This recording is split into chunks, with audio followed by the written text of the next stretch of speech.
All right, in other headlines around the world this morning, Ukraine's President Volodymyr Zelensky pleading for international help and asking NATO to declare a no-fly zone over his country. Attacks by Russian troops have become more frequent and more deadly. Airstrikes are leaving these smaller villages just in ruins. While on the ground, a massive convoy is slowly closing in on Kyiv, Ukraine's capital. The stepped-up attacks also pushing more families from their homes, and this morning now more than 1 million refugees have left Ukraine. Some fleeing with no friends, no money, or even means of communication. Maybe Poland or Germany, we don't know.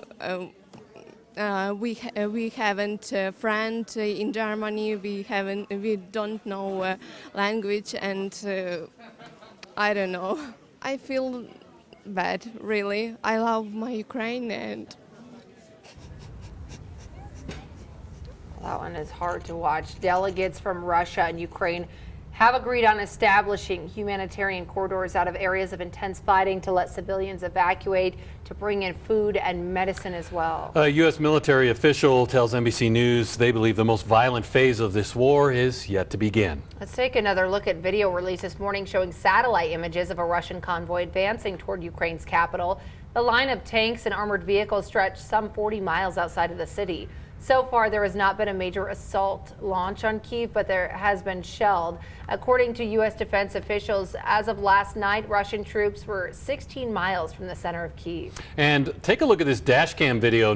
This is of an explosion in the Ukrainian city of Chernihiv. You can see the car driving down the street there and look way off in the distance, and then you see that massive explosion. The missile strike caused thick black smoke to billow up in the sky. People could be seen close to the aftermath of that strike. The driver was able to turn his car around and go the other way. According to Britain's defense ministry, the city of Chernihiv is still in Ukrainian hands despite heavy Russian shelling. But an alarming incident last night in Ukraine appears to be under control now. The Ukrainian government saying that Russian forces intentionally shelled the country's largest nuclear power plant. A fire started. Authorities say no essential equipment was damaged. The fire is out this morning. The plant is secure, and Ukrainian officials say that Russian forces were firing on the plant from all sides, warned that if any of the reactors were breached, it would, quote, be 10 times larger than Chernobyl. The White House says they see no signs of elevated radiation coming from the plant.